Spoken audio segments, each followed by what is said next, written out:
texto, queridos, que nós vamos apreciar hoje, ele encontra-se em Lucas, no capítulo 17, do versículo 3 ao 5.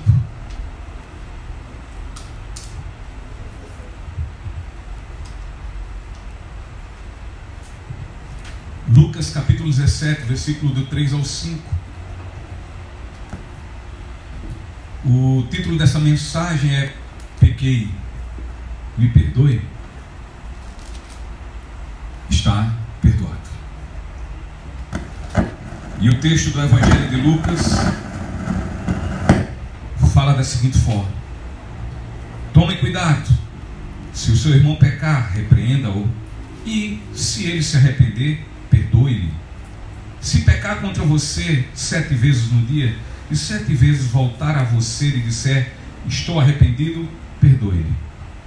Os apóstolos disseram ao Senhor, aumenta a nossa fé. Nós temos feito nos últimos dias algumas séries de mensagens falando sobre a igreja.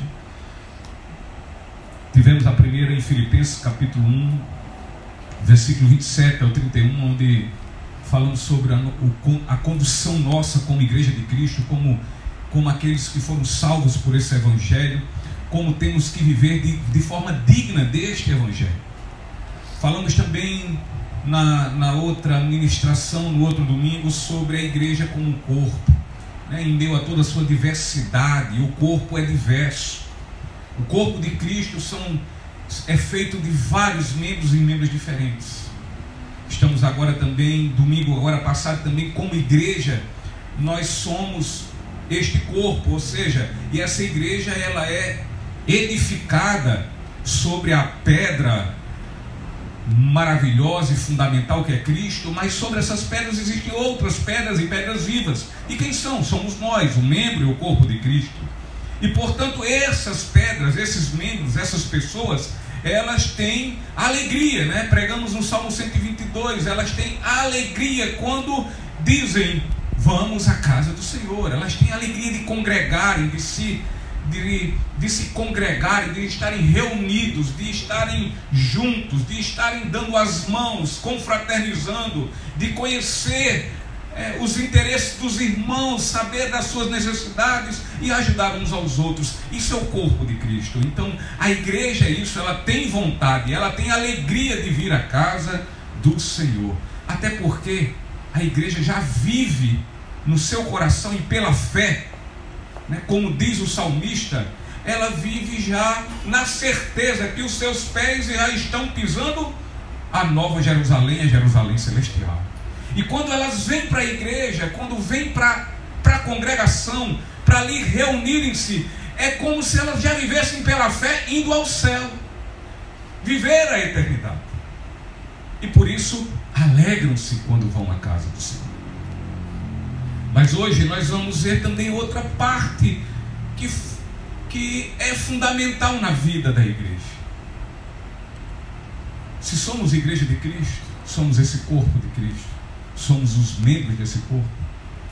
O membro desse corpo é um povo que foi perdoado, e porque foram perdoados, eles perdoam também. Independente de como foram suas injustiças, mas eles perdoam, porque eles foram perdoados incondicionalmente, e incondicionalmente também eles perdoam. Portanto, queridos, nós, diante desse texto, nós podemos imaginar estarmos diante de uma situação em que alguém, ou melhor, um irmão em Cristo, erra contra a nossa vida. E tal situação foi completamente prevista por nosso Senhor Jesus Cristo. E assim, Ele passa a nos instruir como proceder diante dessa situação. E de cara Jesus chama-nos a atenção com um enfático aviso, com um importante aviso. Ele realça, ele diz, olha, tomem cuidado. Em outras versões ele diz, acautelai-vos, tenham cuidado.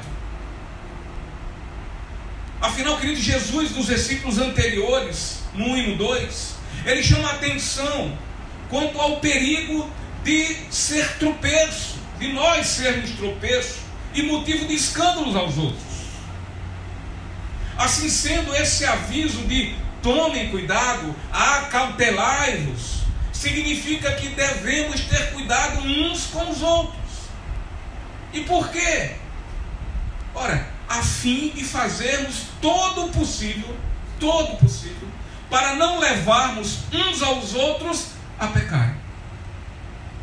Então Jesus, ele nos orienta para que, se o irmão pecar contra nós, nós devemos repreender esta pessoa em amor. Pois quase que sempre a nossa tendência, a tendência das pessoas, Gabi, quando se vê diante de situações como essa, é encher-se de imediato de raiva, é irar-se, é arder em rancor.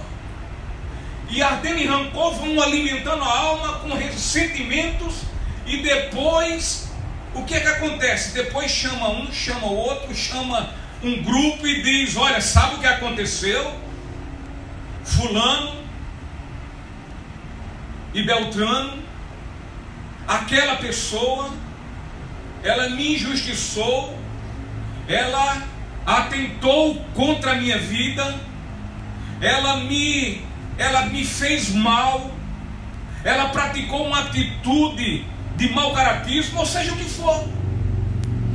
Então é isso que acontece.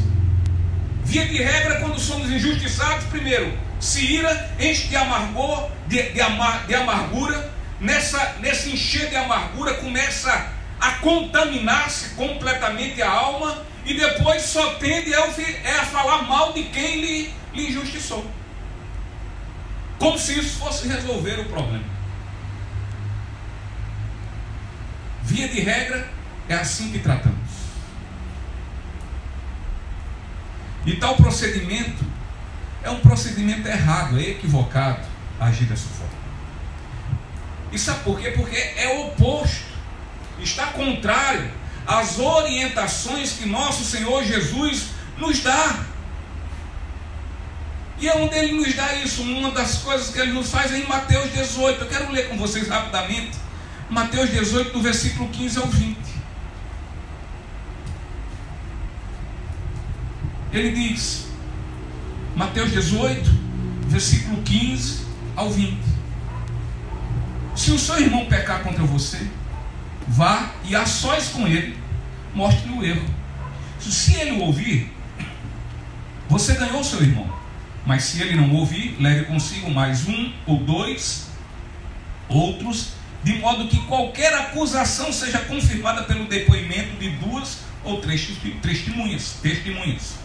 Se ele se recusar a ouvi-los, conte à igreja. E se ele se recusar a ouvir, também a igreja trate-o como pagão ou publicano. Digo-lhes a verdade: tudo que vocês ligarem na terra será ligado no céu, e tudo que você desligarem na terra será sido desligado no céu. Também lhes digo que se dois de vocês concordarem na terra em qualquer assunto sobre o qual pedirem, isso lhes será feito por meu Pai que está nos céus. Pois onde se reunirem dois ou três em seu nome, ali eu estou no meio deles, eu estarei presente. Então vamos entender agora, acho que mais do que uma vez já expliquei que esse texto de ligar e desligar, de Deus estar presente no meio de nós, está completamente envolvido nesse contexto, no contexto de quê? De chamar a atenção do irmão, repreendendo do seu erro, da sua falta. Primeiro você vai, primeiro você não sai dizendo: o irmão pecou contra mim, o irmão fez isso de errado. Não, você vai até o irmão só e fala sobre ele, e depois chama dois, se ele não lhe escutar, e o repreende mais uma vez. E o repreendendo, se ele não atender, aí sim você comunica. Se for um irmão, se for alguém que faz parte da igreja, você comunica a igreja, e a igreja vai falar com esse irmão. Se ele disser: não, eu não atendo, eu vou continuar fazendo o que eu estou fazendo, porque eu entendo que eu estou muito bem assim, trate-o como pagão. Não é dizer assim: olha, desapareça daqui, capeta do inferno. Mas você o trata não mais como irmão. Você tem que entender que está faltando uma coisa muito importante. importante na vida dele. E o quê? Um novo nascimento.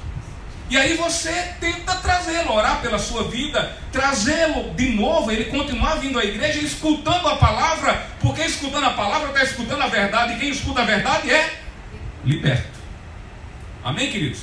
Então, dito isto, então Jesus ele nos orientou sobre essas questões.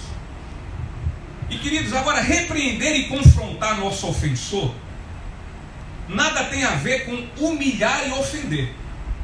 Não é mal com mal. Precisamos cuidar para que não venhamos nos contaminar também com a ofensa. E assim nós estamos preparados para responder como cristãos, ou seja, os lombos cingidos. O que é os lombos cingidos? Está preparado para reagir segundo um cristão. Então, dessa forma, é necessário desenvolvermos em nós o hábito de perdoar. Nós temos que trabalhar isso em nossas vidas, pois nós corremos o risco de sermos ofendidos até 7 vezes, várias vezes, ou quem sabe até 70 vezes no dia.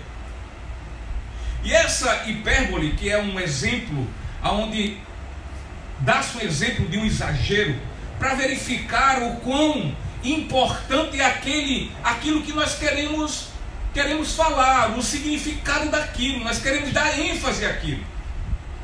E Jesus usa isso. E o objetivo é para que nós venhamos entender que não devemos ficar contando e relacionando num papel, ou na nossa mente, ou em nosso coração, os pecados uns dos outros. Afinal, o amor ele não registra uma lista negra. Uma lista negra de ofensas e de injúrias, de injustiças. Portanto, nós precisamos estar sempre preparados para perdoar. Pois afinal de contas, diz a história, diz o ditado, que um dia é da caça e outro é do caçador. E o mundo gira, dá muitas voltas. Um dia algumas pessoas estão diante de nós, necessitamos de ser perdoadas. Mas há outros dias que nós estamos no lugar dessas, carecendo e precisando de sermos perdoados. É por isso que Paulo diz: olha, você que pensa que está em pé, cuide para não cair. Então, diante do que já falamos, eu quero ler com os irmãos também em Mateus, no capítulo 18, no versículo 21 ao 35. E vamos ler a parábola do servo incompassivo. Mateus 18, versículo 21 ao 35. Nosso Senhor Jesus Cristo ensinando as pessoas a quem ele pregava, porque Jesus pregava e ensinava. Então ele relata assim o Evangelho de Mateus. Então Pedro aproximou-se de Jesus e perguntou: Senhor, quantas vezes deverei perdoar a meu irmão quando ele pecar contra mim? Até 7 vezes? Jesus respondeu: eu lhe digo, não, até 7. Não até 7, mas até 70 vezes 7. Por isso o reino dos céus é como um rei que desejava acertar contas com seus servos. Quando começou o acerto, foi trazido à sua presença que lhe devia uma enorme quantidade de prata. Como não tinha condições de pagar, o Senhor ordenou que ele, sua mulher, seus filhos e tudo que ele possuía fossem vendidos para pagar a dívida. O servo prostrou-se diante dele e lhe implorou: tem paciência comigo, eu te pagarei tudo. O senhor daquele servo teve compaixão dele, cancelou a dívida e o deixou ir. Mas quando aquele servo saiu, encontrou um de seus conservos que lhe devia 100 denários, agarrou-o e começou a sufocá-lo, dizendo: pague-me o que me deve. Então o seu conservo caiu de joelhos e implorou-lhe: tenha paciência comigo e eu lhe pagarei. Mas ele não quis, antes saiu e mandou lançá-lo na prisão até que pagasse a dívida. Quando os outros servos, companheiros dele, viram o que havia acontecido, ficaram muito tristes e foram contar ao seu senhor tudo o que havia acontecido.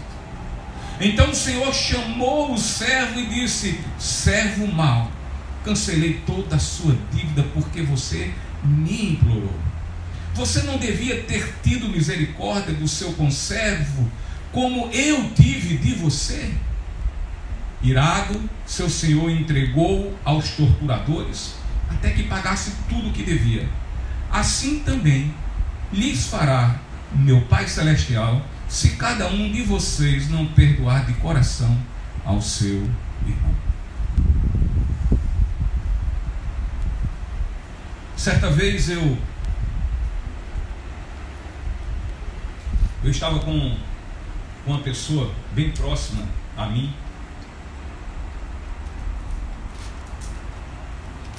e essa pessoa estava vivendo um terrível e crítico momento financeiro. Ocorre que ela me contou que um credor, e esse credor era o que mais ela devia, essa pessoa devia, vendo sua infeliz situação, o chamou para uma conversa e, levado por profunda compaixão, perdoou-lhe de toda a sua dívida.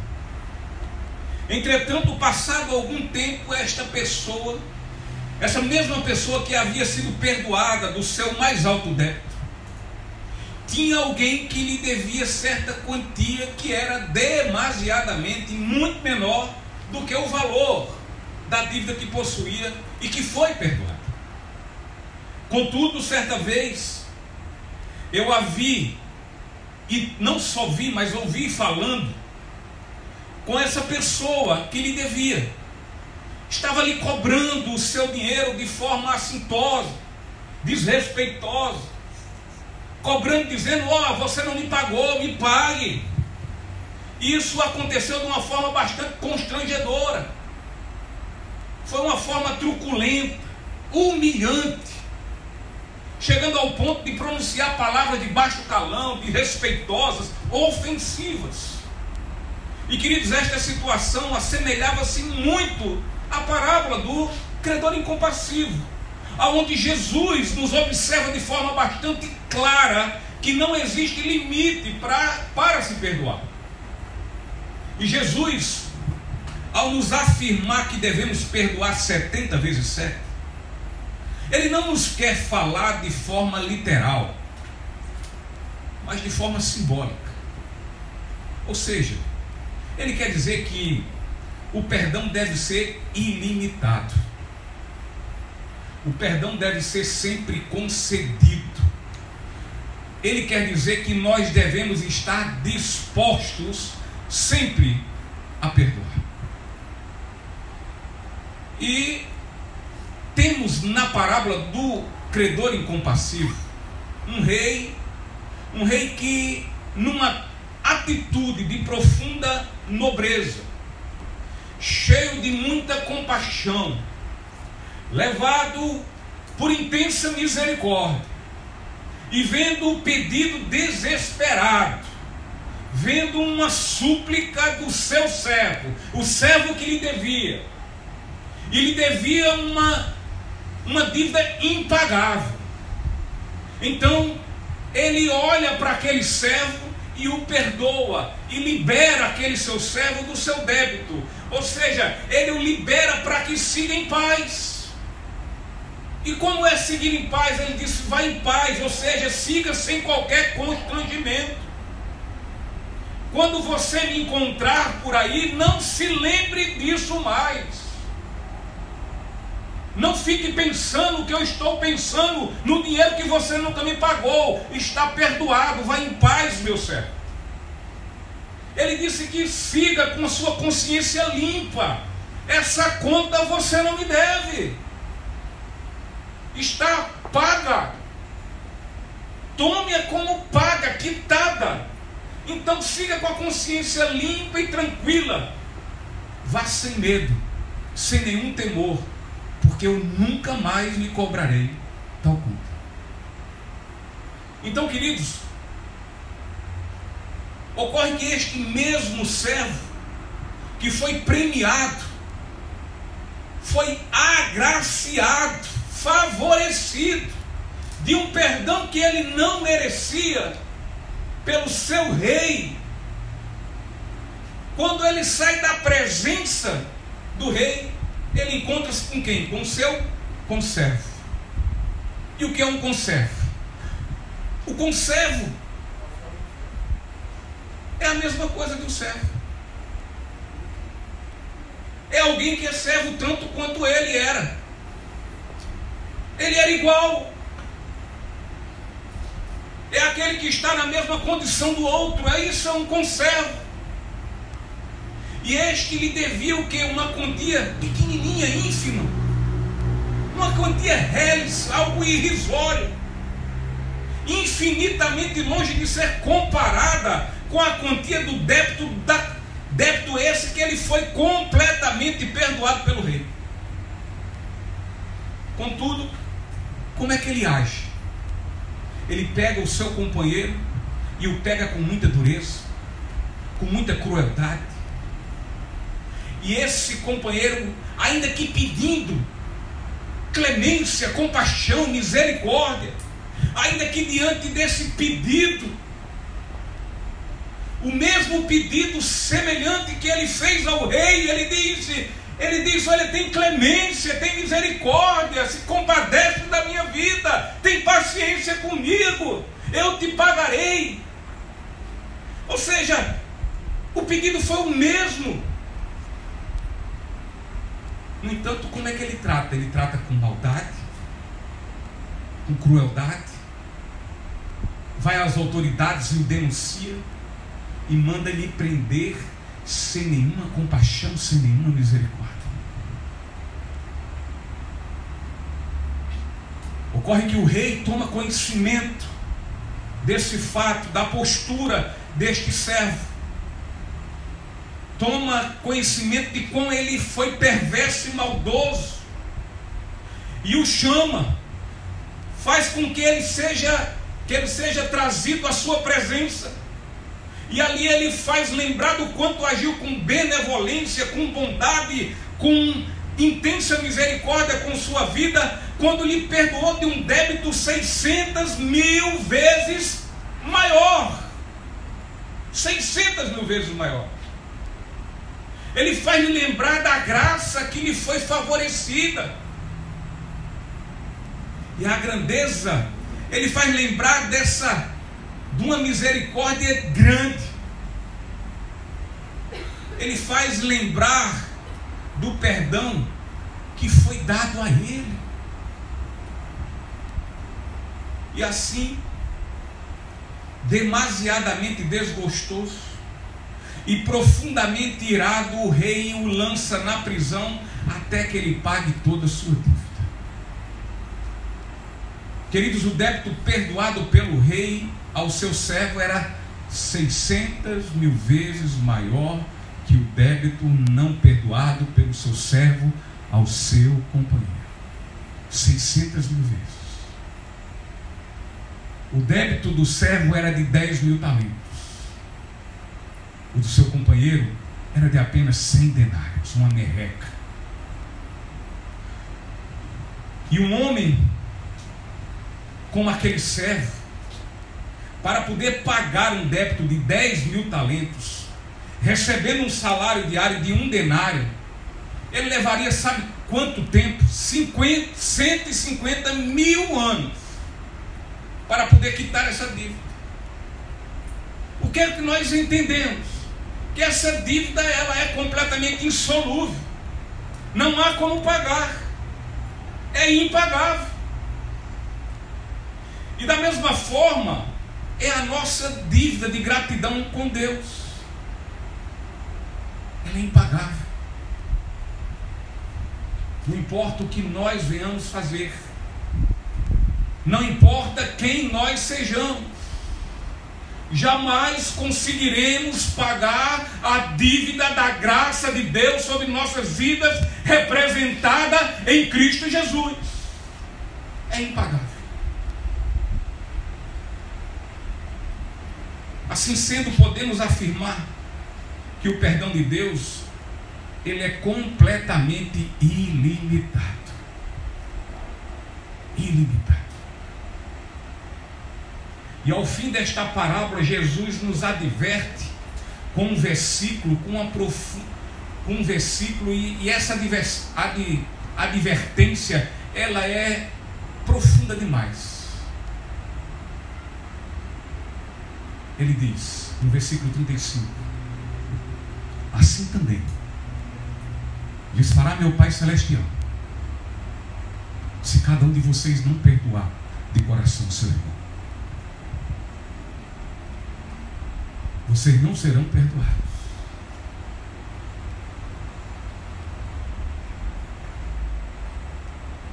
E haverão de pagar esta dívida até o fim. E essa dívida é impagável. Então, o pagamento vai durar toda uma eternidade. O que nós podemos entender aqui, o que poderia tratar da condenação eterna. E sim, pode sim.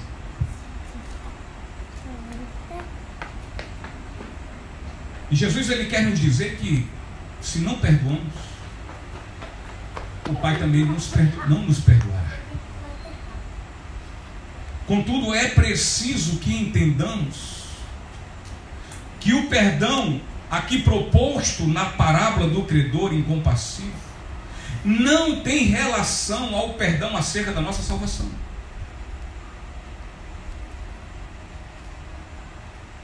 Pois de outra forma, como seríamos perdoados por Deus? Como alcançaríamos a sua misericórdia? Visto que o perdão que nos destina à salvação não vem por meio de nossos méritos e merecimentos.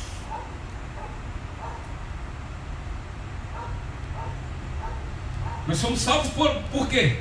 Pela graça. É graça de Deus. É favor imerecido. Nós não merecemos. Efésios 2, 8, 9 diz o quê? Pois vocês são salvos pela graça, por meio da fé. E isto não vem de vocês, é dom de Deus. E o versículo 9 fecha e diz: não por obras para que ninguém se glorie. Somos salvos pela graça, alcançada e obtida por meio da fé. A graça que é um favor imerecido, alcançada pela fé que não vem de nós, mas é Deus que nos dá. Então, queridos,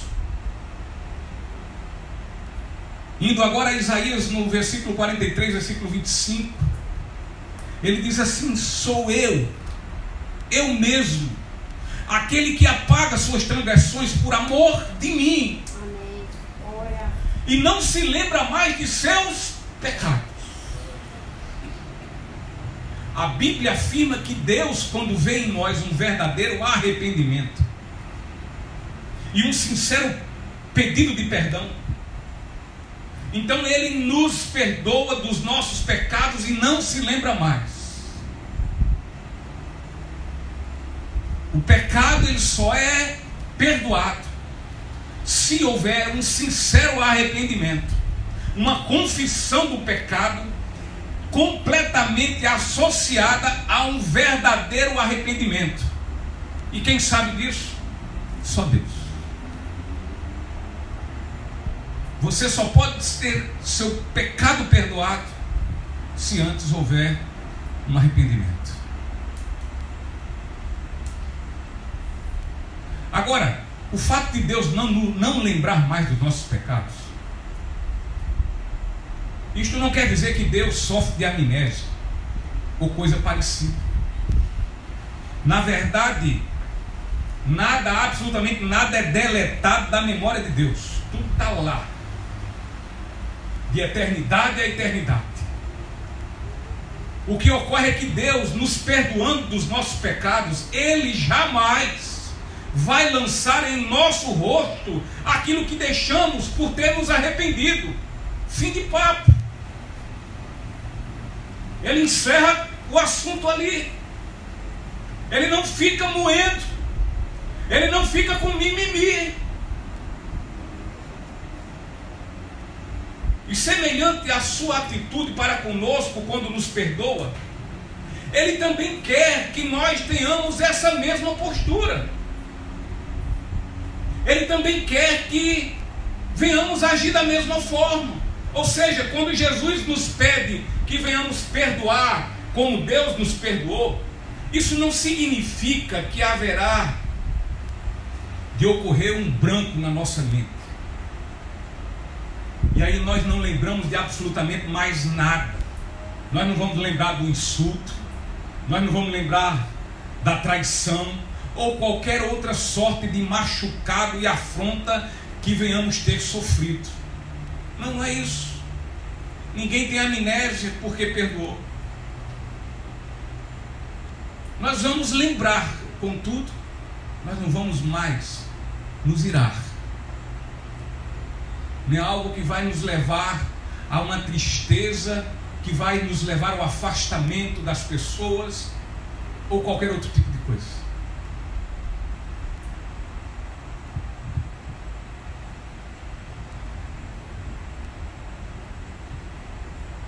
Nós não conseguiremos jamais fazer isso, mas Jesus, Ele nos pede que perdoemos como o Pai nos perdoa.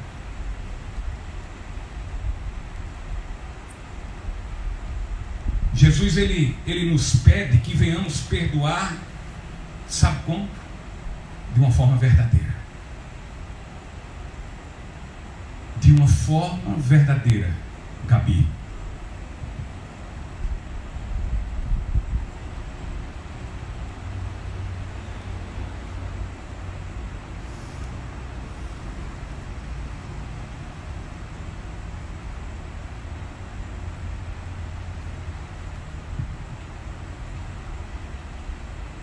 Perdoar de forma verdadeira é lembrar das afrontas, é lembrar dos agravos, é lembrar das ofensas, é lembrar dos insultos, mas sem sentir dor, sem se irar, sem sentir mais o gosto de sangue na boca, sem sentir vontade de vingança. Isso é perdoar de verdade. Isso faz muito bem. Eu quero abrir aqui um parênteses para que nós venhamos refletir durante a ministração dessa palavra. E você só vai poder refletir sobre isso se você abrir os ouvidos para ouvir. E se você esquecer as pessoas que estão do seu lado. Porque afinal de contas nós viemos aqui foi para ouvir a palavra de Deus. E aí você refletindo sobre isso, você vai entender, eu tenho perdoado assim.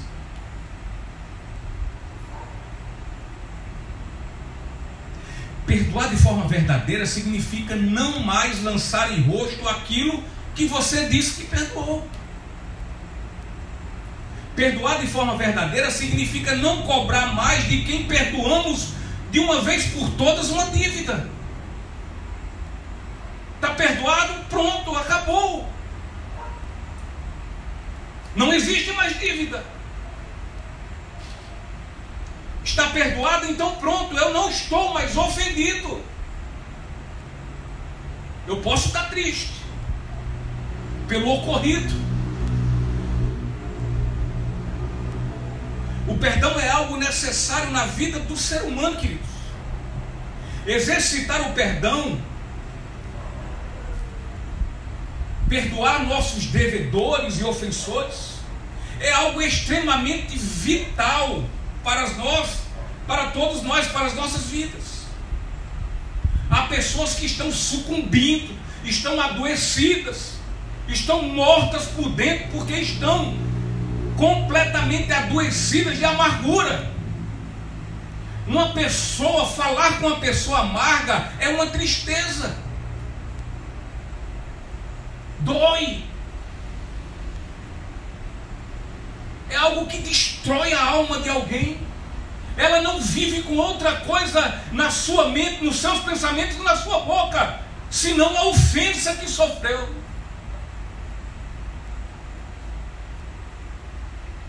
A condição de incapacidade de perdoar nos leva a um estado insalubre. nos leva a viver com a alma completamente envenenada, nos leva a um estado doentio, a um estado de enfermidade emocional, física e espiritual. Veja o que isso nos traz. Mateus 5, versículo 23 e o 24 diz: portanto, se você estiver apresentando sua oferta diante do altar, e ali se lembrar de que seu irmão tem algo contra você, deixe sua oferta ali, diante do altar, e vá primeiro reconciliar-se com seu irmão. Depois volte e apresente a sua oferta.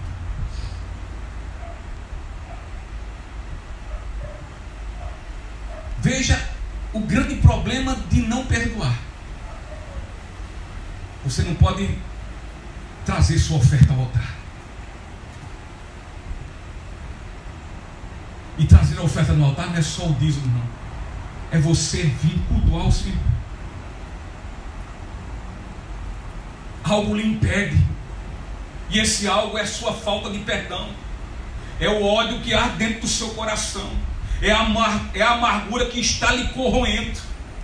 Você está impedido de ir e dar a sua oferta, o seu louvor ao Senhor. Por mais que você possa se esforçar na obra de Deus, isso não chega aos seus olhos, isso não chega aos seus braços, às suas mãos. Por mais que você possa fazer parte de ministérios, mas se você estiver adoecido pela falta de perdão, nada do que você faça tem qualquer significado aos olhos do Senhor. Você não pode levar sua oferta ao altar.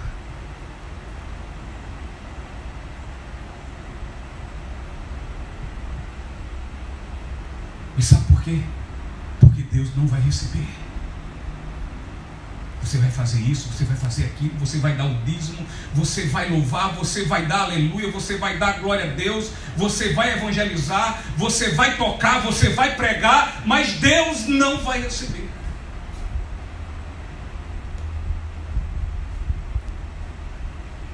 Quem não perdoa não pode orar.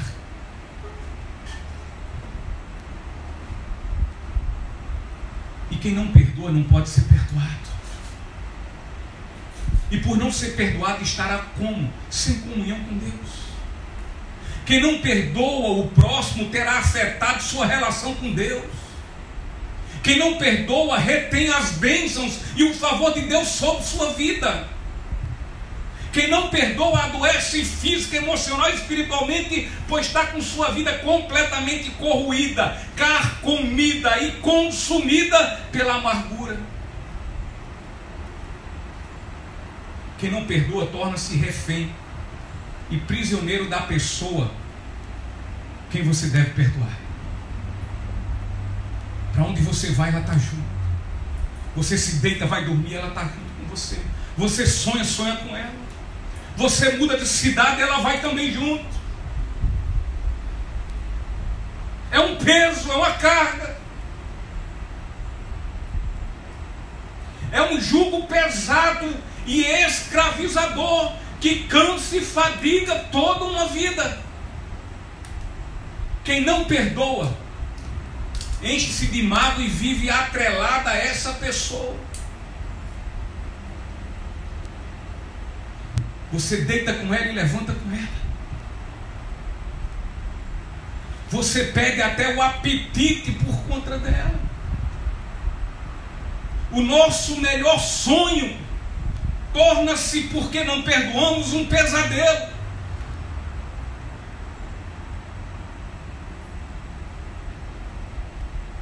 Somos escravos desse sentimento, cativos da amargura. E só tem uma forma de nos libertar. E isso é quando nós liberamos o perdão. Não perdoar adoece toda uma vida. A terapia é perdão. Quando não se perdoa, tem uma ferida aberta que precisa ser cicatrizada. Ela está purulenta, ou seja, ela está soltando pus, ela está fétida, ela está podre, ela está cheirando mal, e só há uma forma de cicatrizar esta ferida: é o perdão.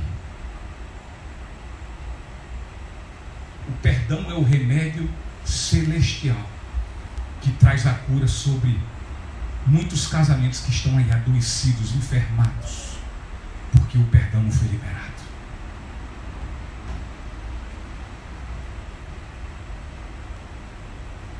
O perdão é esse remédio.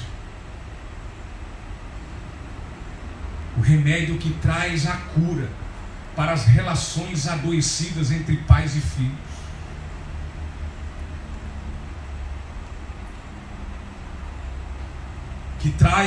Que traz a cura nas relações de amizades que foram completamente debilitadas porque está faltando perdão.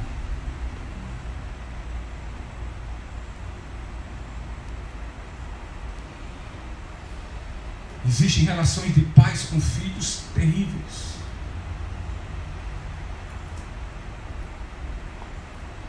E há filhos hoje que amargam, choram profundamente porque não perdoaram seu pai.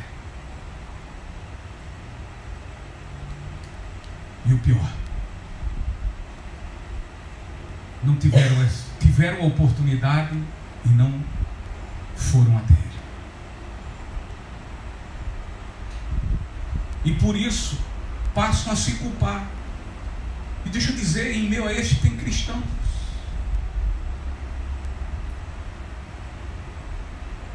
que, embora já tenham tido até o perdão de Deus por tudo quanto fizeram, mas estes começam a não se perdoar, e quando passam a não se perdoar, se cobram por isso e adoecem. Eu já vi um testemunho de um filho. Ele chora compulsivamente porque teve todas as chances. Já era um cristão e teve todas as chances de perdoar seu pai, mas não perdoou. Sabe por quê? Por conta de outro terrível e perniciosa doença que tem levado muitas pessoas ao inferno: o orgulho. Eu não vou. Não foi eu que ofendi. Ele me ofendeu também. Eu fiz isso porque ele fez aquilo.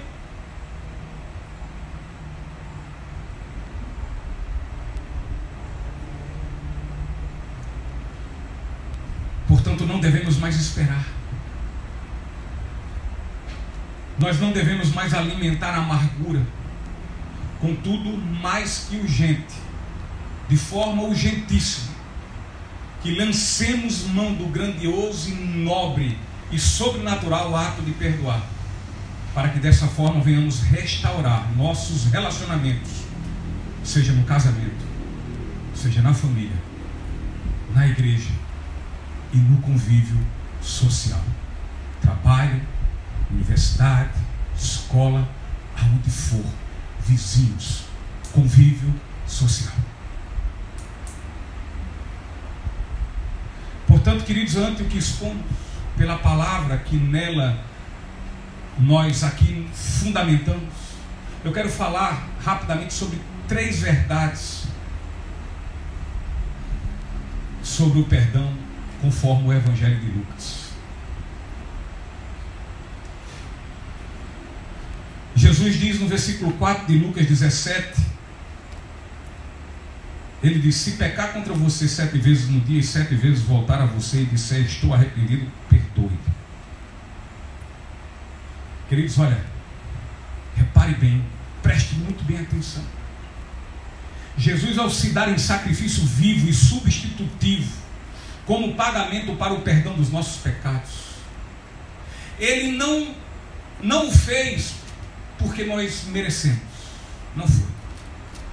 Ele o fez porque nos ama. Nós amamos Jesus porque antes ele nos amou. Portanto, nosso amor por Jesus é completamente condicional. Nós amamos Jesus porque Ele antes nos amou. É condicional, está condicionado o nosso amor por Ele, pelo tanto que Ele nos amou.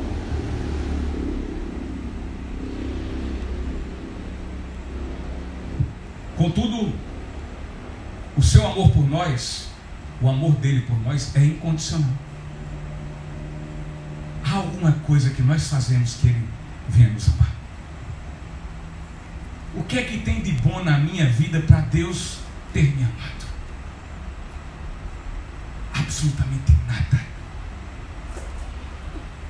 Romanos 1 retrata muito bem quem eu era. Idólatra, pagão, amante da prostituição, da corrupção, de tudo quanto não presta. Eu estava completamente entregue a todas essas coisas, às minhas próprias paixões. Mas Ele me amou. É incondicional. Portanto, Jesus, quando nos perdoa, Ele nos perdoa de forma incondicional. Sendo assim, o nosso perdão, o critério dele é que seja também incondicional. O nosso perdão tem critérios, e o critério é não ter condição para perdoar, e perdoar e pronto.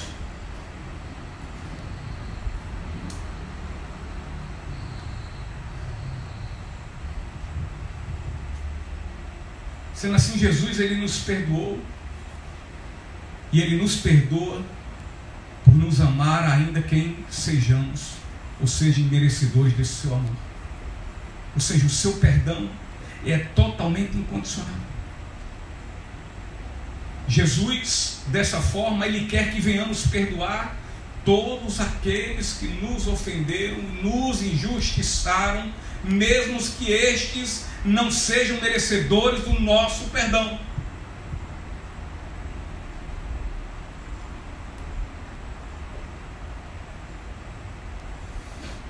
José do Egito, um exemplo claro, foi vendido pelos irmãos como escravo. E o que fez os irmãos, o que motivaram os irmãos a vendê-lo? Um sentimento terrível, pernicioso, baixo: inveja. José do Egito passou por tudo aquilo que nós já sabemos. Até que um dia ele teve um encontro com seus irmãos. E o que ele fez com seus irmãos? Ele era governador, ele era uma autoridade, ele era uma autoridade do Egito. O que é que ele fez? Ele disse: pegue tudo agora, bote ali no pilotão de fuzilamento e baixa a espada para cima, lança e toque fogo. Foi assim. Ele os perdoou. No seu coração só existia uma coisa: uma sobrenatural vontade de amar Filipe e todos aqueles que o injustiçaram. Ele queria abraçar seus irmãos, aqueles que jogaram ele dentro de um buraco, aqueles que lhe venderam como escravo. Ele teve que sair da frente dele, porque as lágrimas não estavam sendo contidas, para chorar longe. E o choro não era de raiva, mas ele era um choro de amor, um amor incondicional.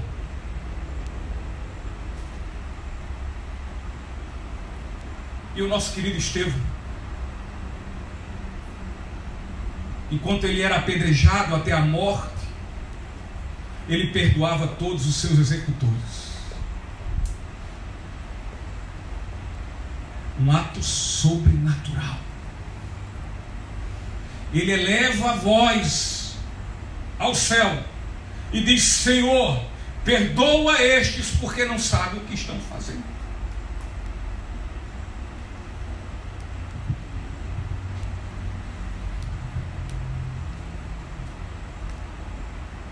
Mas agora o perdão dos perdões. Jesus, ao ser crucificado de forma cruel, Estevão era um pecador, José era outro pecador, mas Cristo Jesus não pecou. Ele não merecia ser crucificado, ele não merecia terem feito o que fizeram com eles. Ele foi injustiçado, ele foi julgado por injustos, aquele que era justo. E ele na cruz, ele pede perdão a todos que participaram de sua execução. Portanto, este perdão ele tem critério, ele tem que ser incondicional. Totalmente. Você não perdoa na condição, você perdoa incondicionalmente.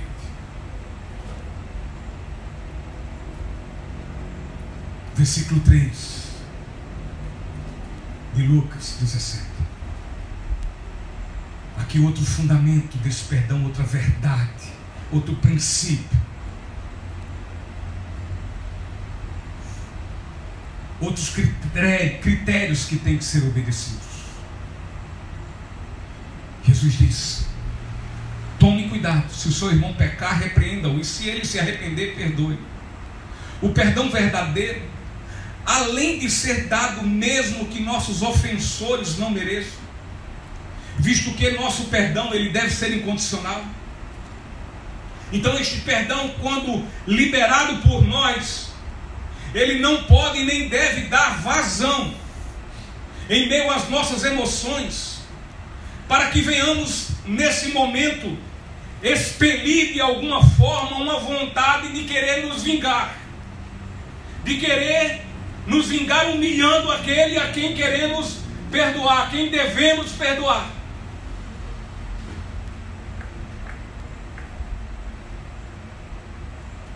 Não podemos, diante daquele que está se arrependendo, confessando o seu pecado, se arrependendo diante de nós, e nesse momento nós crescermos diante dele.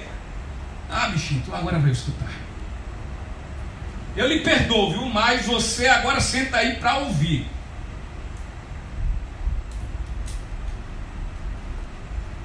O fato de uma pessoa arrepender-se do seu pecado contra a nossa vida não nos dá o direito de humilhá-la. De outra forma, se isso ocorrer, nosso perdão, sabe o que é? Falso. A palavra de Deus está dizendo que o seu perdão é falso, se é assim que você se porta.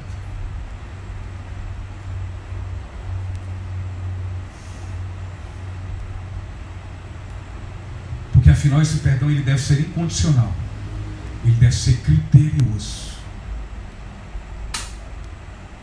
Existe um mau hábito nas mais variadas relações, que as ofensas acontecem, contudo as pessoas não conversam acerca disso. As pessoas muitas vezes silenciam, se calam, não conversam a respeito do problema. E o que é que acontece daí então? Vão acumulando as diferenças, e quanto mais acumulam, mais a amargura os toma. E quanto mais a amargura vai crescendo dentro de nós, mais distantes ficamos de liberar o perdão. E quanto mais distantes de liberar o perdão estamos, mais afetam nossas relações com Deus. Você não pode ir ao altar do Senhor, você não pode dirigir uma oração a Ele, a sua comunhão com Deus está quebrada.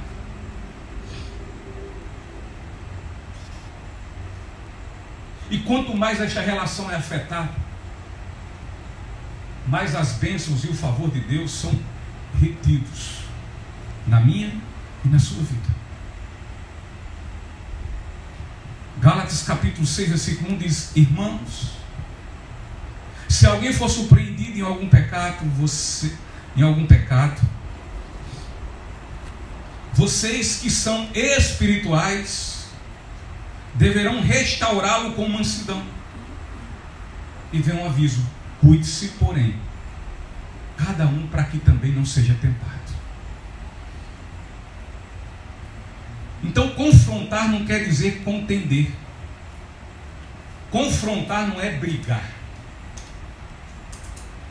Mas quer dizer, olha, irmão, tu erraste. Olha, você errou comigo. Olha, você me machucou. Olha, aquilo que você me disse ainda hoje dói aqui dentro. Calar, silenciar e fazer de conta que nada aconteceu, quando estamos ardendo em amargura, isso não tem nada a ver com perdoar. Dar tempo a tempo não diz nada a respeito de perdoar.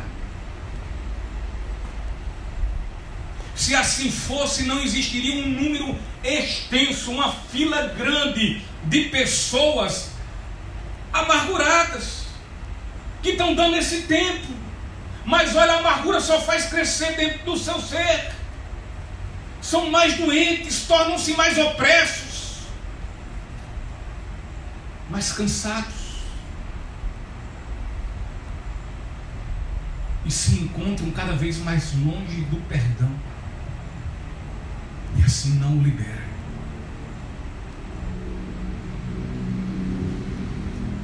Certa vez eu vi uma ministração para casais, e dizia que certa esposa, depois de muitos anos, 30 anos de casado, chegou um dia e abriu. E o que tinha acontecido? O que tinha acontecido? O marido havia chegado em casa, tirado seus sapatos, suas meias, tudo mais quanto foi. Roupa deixou em cima da cadeira, sapato na frente da televisão, camisa não sei para onde. Pegou a garrafa com suco, já veio com um copo, derramou na sala.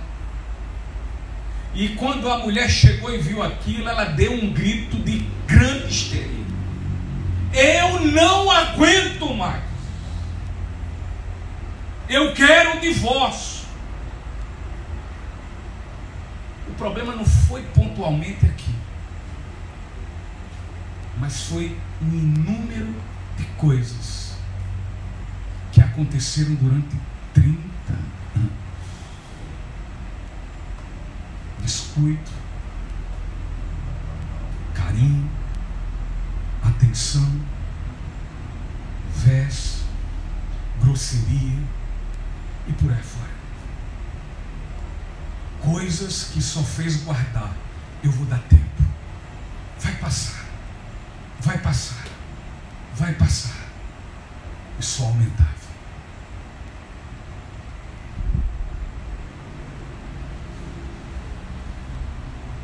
Dar tempo ao tempo não diz nada a respeito de perdoar.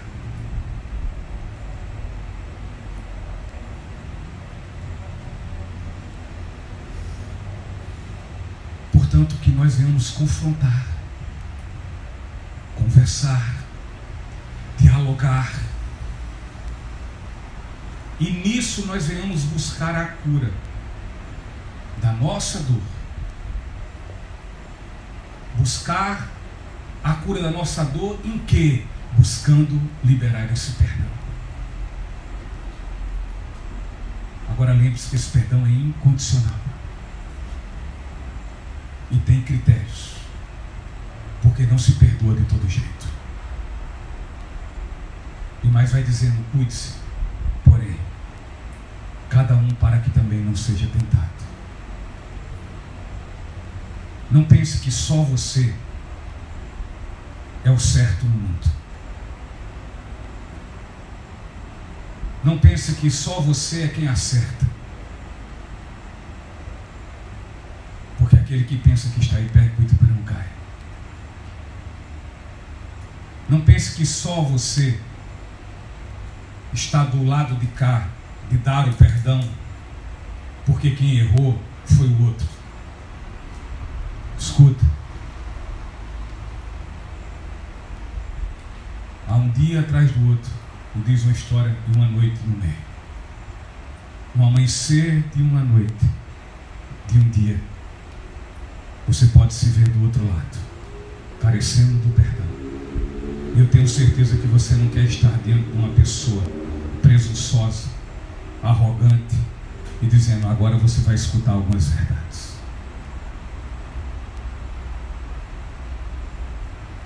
Perdoar exige uma postura de humildade e de graça. Aquele que nos perdoou de todos os nossos pecados, ele primeiro foi humilde. Ele era Deus, justo e santo. Desceu do seu trono e encarnou como homem. Viveu em meio aos homens e não pecou, a fim de morrer em prol, em favor de nós, injustos e pecadores, e nos dar a salvação. Ele foi humilde e gracioso. Ele não perdoou por quê? Mas ele perdoou ainda que. Por fim, versículo 5. Os apóstolos disseram ao Senhor: aumenta a nossa fé. Queridos, a nossa humanidade, a nossa natureza humana, a nossa natureza pecaminosa e decaída, sugere em nossas vidas, ao invés de amar, nos voltar a odiar. Ao invés de perdoar, nós nos esmeramos, nós nos esforçamos, nós nos motivamos a um plano de vingança. Essa é a nossa natureza. Ou será que sonha comigo? Portanto, diante do exposto por Jesus sobre o perdão, seus discípulos verificaram que por si só jamais conseguiriam perdoar como Jesus quer que perdoemos, e por isso precisariam de mais fé. Por que fé?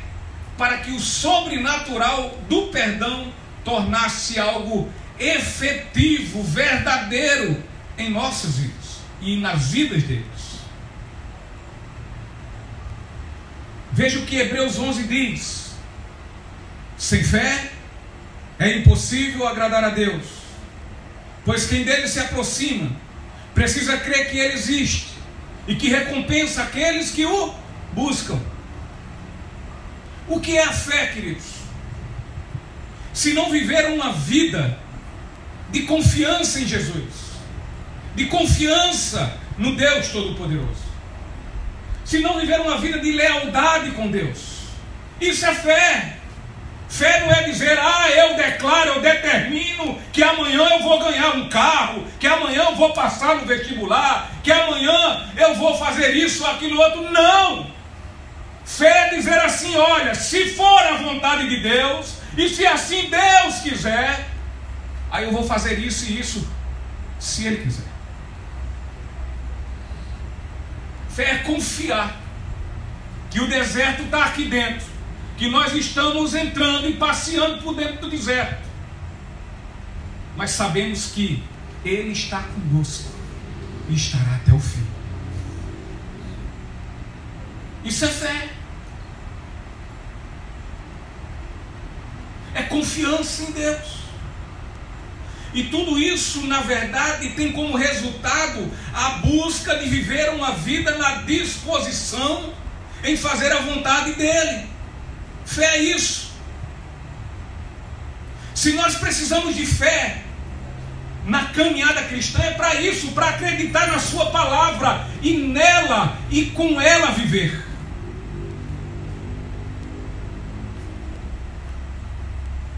É não responder mal com mal,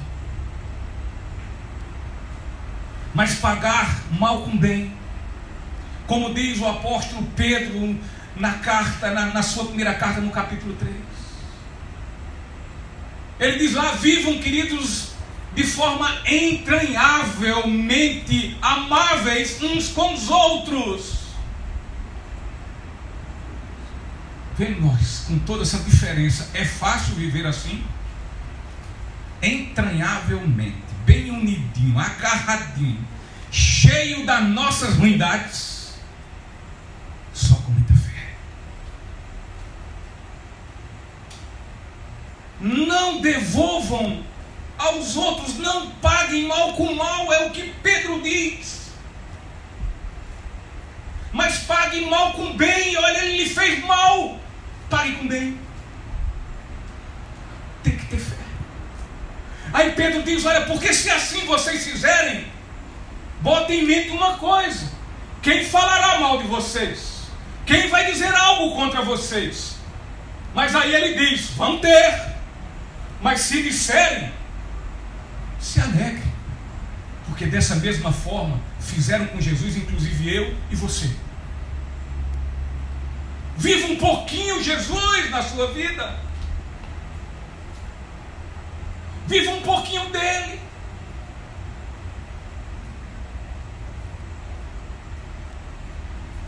Fé é viver uma vida leal ao Senhor, ainda que não sejamos,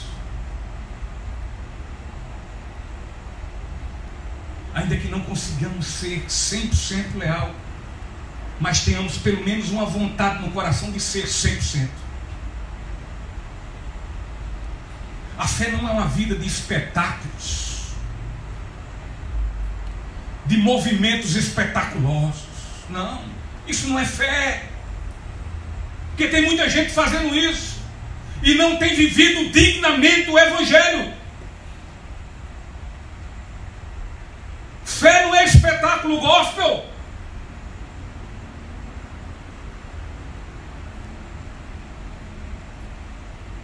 Fé é viver como Cristo quer que nós vivamos.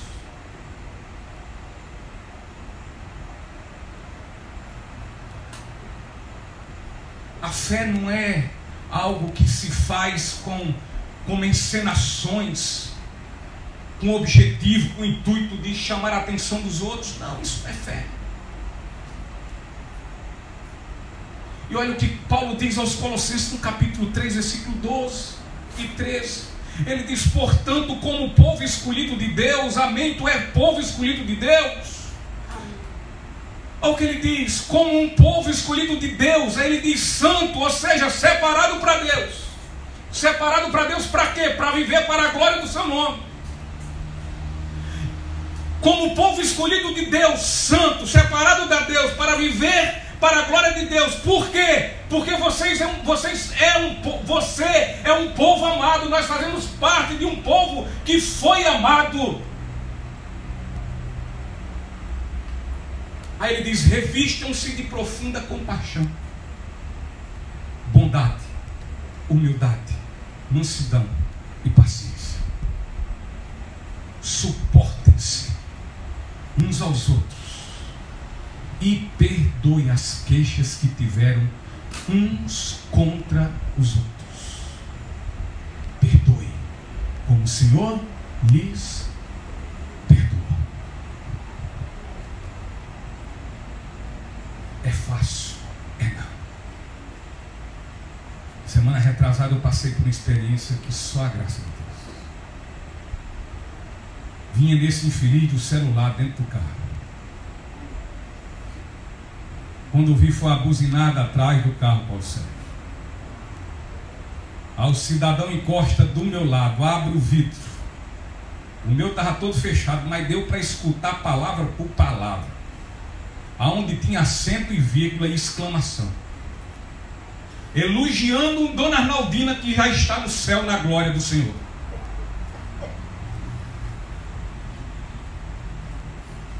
E o pior que veio na minha mente, você está errado. Mas veio do outro lado da mente dizendo, mas errado também está ele está elogiando minha mãe. E o que aconteceu, vê mesmo como eu retruquei. Eu não vou retrucar como cristão, vê mesmo. Passei o vidro, pinei o nariz até onde podia. O senhor está certo. Mas o que é que o senhor vai ganhar com isso? O que é que eu ia dizer? Meu senhor, o senhor está certo, me perdoe. Errado tudo. Eu não devia estar mexendo nesse infeliz desse celular.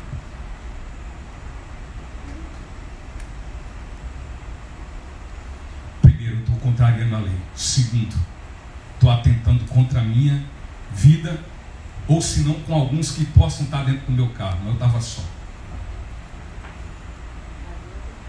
E terceiro, contra a sua.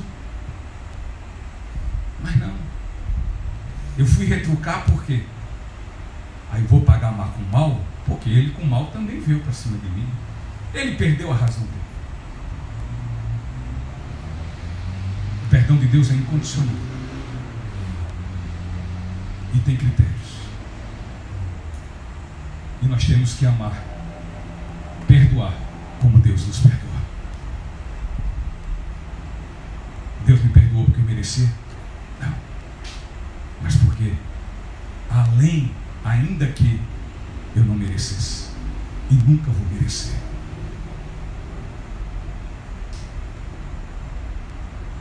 A fé, queridos, é obediência.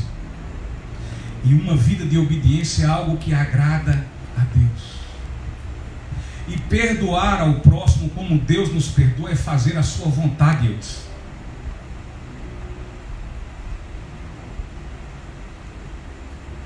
Portanto, só por meio da fé em Deus é que podemos perdoar. Só conseguiremos perdoar incondicionalmente, criteriosamente, se Deus nos capacitar. Portanto, o perdão verdadeiro só poderá ocorrer em nossas vidas se antes existir entre nós e Deus uma profunda e grande intimidade. Contudo, intimidade com Deus só existe por meio da fé. Essa fé não é nossa, é dele. E o perdão também não vem de nós, vai vir do trono dos céus.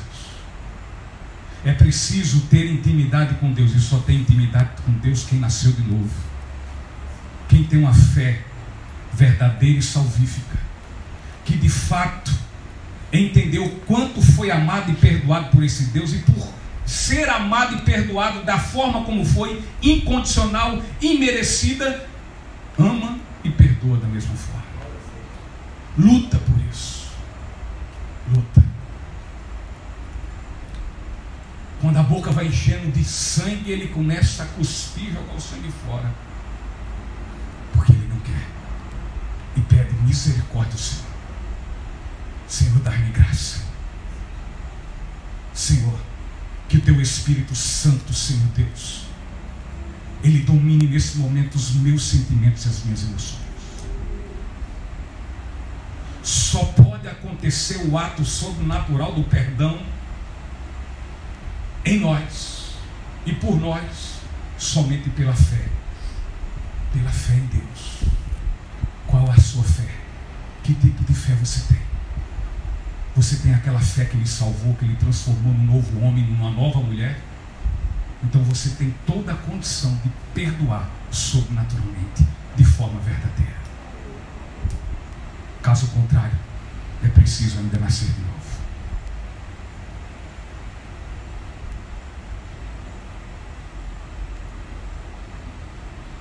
Uma pessoa que não consegue perdoar ao seu próximo ofensas pequenas que foram cometidas com sua vida, contra a sua vida, muito possivelmente não experimentou do amor de Deus e consequentemente não experienciou o grandioso e completo perdão que nosso Senhor Jesus Cristo nos concede. 1 João 3,14 diz: sabemos que já passamos da morte para a vida. E João diz: por que nós sabemos? Porque nós amamos nossos irmãos. João diz: olha, nós sabemos, mas por que nós sabemos? Porque agora nós sabemos que temos a vida eterna. Porque agora nós sabemos que não temos mais medo da morte. Porque nós sabemos que ainda que venhamos morrer, mas viveremos eternamente com Deus. Por quê? Aí João diz: porque nós amamos nossos irmãos. E ele diz: de outra forma, quem não ama, permanece na morte. Não conheceu a Deus e nem o seu amor. Um indivíduo que professa ser um cristão, contudo, não consegue tolerar, suportar e deixar passar e superar ofensas e injustiças causadas à sua vida, este tem toda a evidência, que nunca foi nascido do Espírito. Nunca foi. A doutrina que nosso Senhor Jesus Cristo nos passa aqui dá uma profunda ênfase quanto à humildade. Podemos ver aqui o quanto é diferente as filosofias do mundo e a do Evangelho de nosso Senhor Jesus Cristo. Há uma disparidade grande. Um diz é tapa por tapa. O Evangelho diz: não devolvam mal por mal.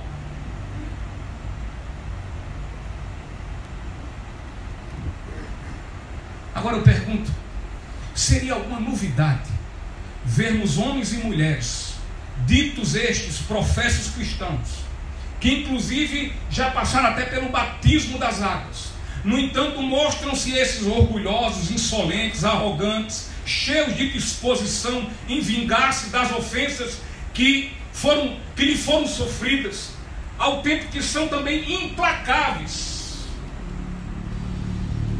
e completamente indispostos a não perdoarem mais e jamais esquecer o que eles fizeram? Será que é alguma tolice que eu estou dizendo que não exista em meio a tantas igrejas? Seria algo incomum indivíduos como esse dentro das igrejas? Eu digo com toda certeza, claro que não. Pois existem milhares desses que participam até da ceia do Senhor. E estes estão se condenando a cada dia que se participam disso. Porque aqui é a celebração daquele que é justo, que não pecou e que nos amou incondicional, e porque nos amou, perdoou de todos os nossos pecados incondicionalmente. E eu não perdoo.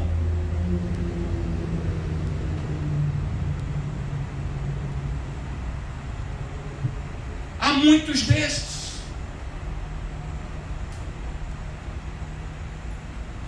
Estes que estou falando estão dentro das igrejas, olhando para as vidas alheias, as vidas dos outros, reclamando de suas falhas, dos seus pecados, porém esquece que sua disposição de envolver-se em brigas e intrigas é como uma faísca dentro de um barril de pólvora. É 100% de certeza de acontecer problemas, de viver em intrigas. É uma fila extensa de inimigos. Indivíduos como estes, ele tem um espírito não perdoador. Eles são tendenciosos a viverem em constantes contendas. E isto nos evidencia como aqueles que são providos de corações não regenerados, ainda não nasceram de novo. Mas pastor, mas foram batizados, não nasceram de novo. Mas pastor, canta, prega, evangeliza, não nasceu de novo.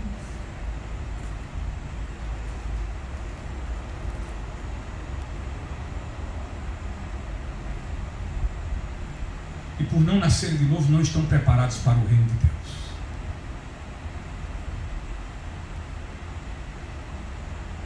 Ministério do louvor, por favor.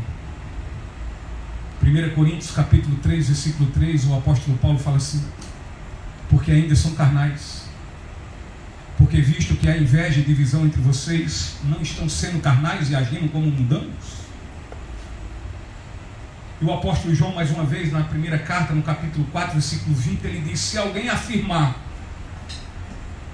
eu amo a Deus, mas odiar seu irmão, a palavra de Deus é mentiroso. Pois quem não ama seu irmão a quem vê, não pode amar a Deus a quem não vê.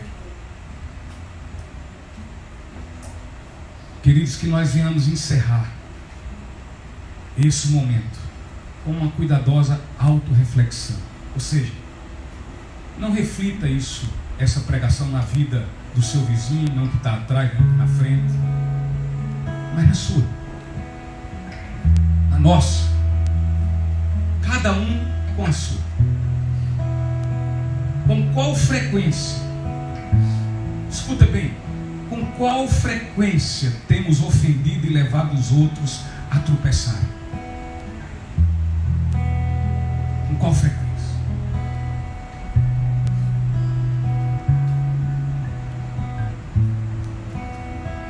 Deixa eu dizer uma coisa assim, bem basiquinha. A minha atitude no celular, eu levei uma pessoa a pecar. A culpa foi minha.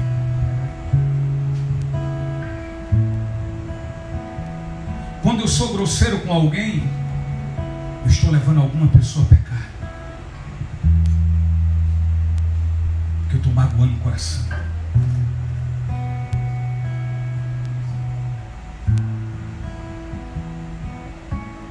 Quando eu sou presunçoso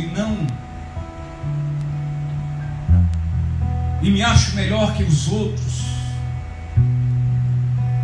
eu estou levando pessoas a tropeçar.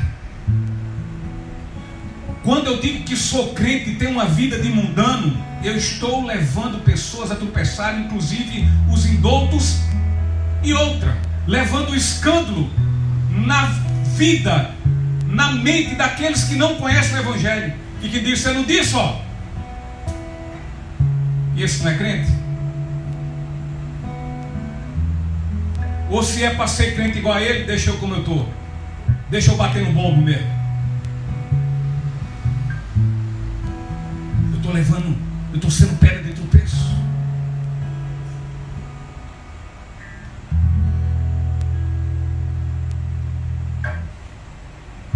Ou então quando eu chego num local e você vai conversando com aquela pessoa, tem uma relação ali, seja o que for, comercial, ou mesmo conheceu há pouco tempo. Ah, você é da onde? Eu sou da cidade. Ah, eu também. Ah, eu conheço. Você trabalha com o que? Eu trabalho com isso. Ah, eu conheço fulano que é assim, lá da igreja, ele também trabalha com isso. É? Trabalha? Quem é? Fulano. Aí já tem um silêncio. Silêncio. E ele é da sua igreja? Ele é crente? Ele é cristão? Sabia, não?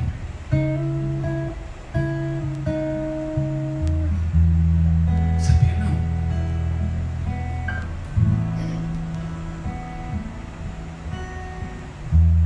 Aí você conhece? Conheço. Sábado eu fiz uma farra com ele.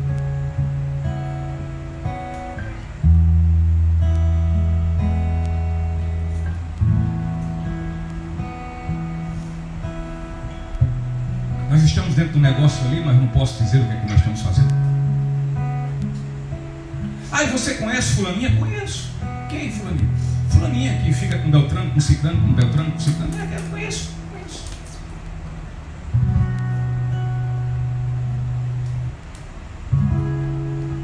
Ah, mas ela é crente? Quer?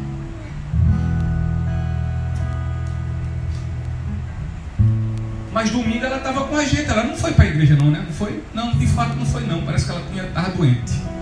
Estava com um cansaço. Ele também não foi, por isso ou por aquilo. Tropeço. Como é que estão nossas vidas? Estamos sendo tropeço na vida dos outros? Os nossos corações, como é que eles estão?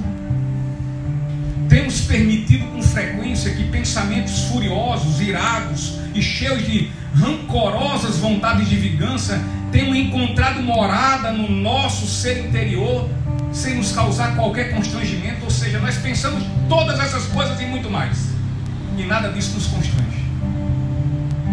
Eu não me constranjo do que eu faço, ainda que seja tudo contrário à vontade de Deus, mas não há constrangimento.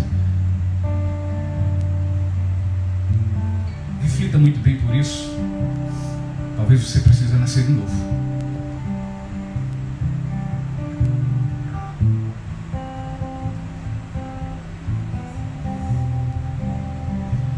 Lembremos que tais coisas de forma negativa recomendam nosso cristianismo. É isso que é ser cristão? Cristianismo é isso? Deixa eu no mundo mesmo.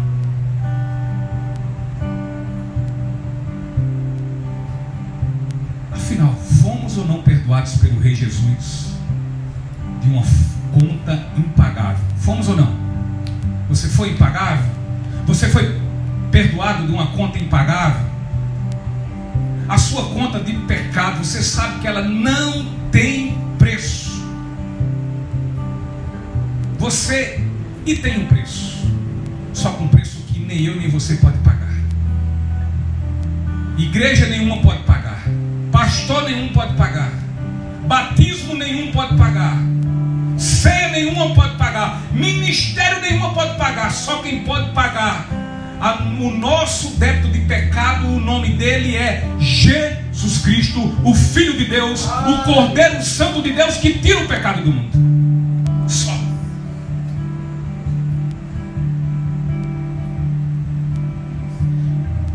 E encerrando, por acaso, como cristãos somos credores de um débito maior do que aquele que fomos perdoados? O que eu estou perguntando? Tem alguém lhe devendo alguma coisa? Eu não estou falando só de dinheiro, não. Consideração, falta de respeito. Tem algum débito que alguém tenha com você que seja maior do que o débito que Deus liquidou para você por meio do seu Filho unigênito na cruz do Calvário? Tem? Tu tem algum?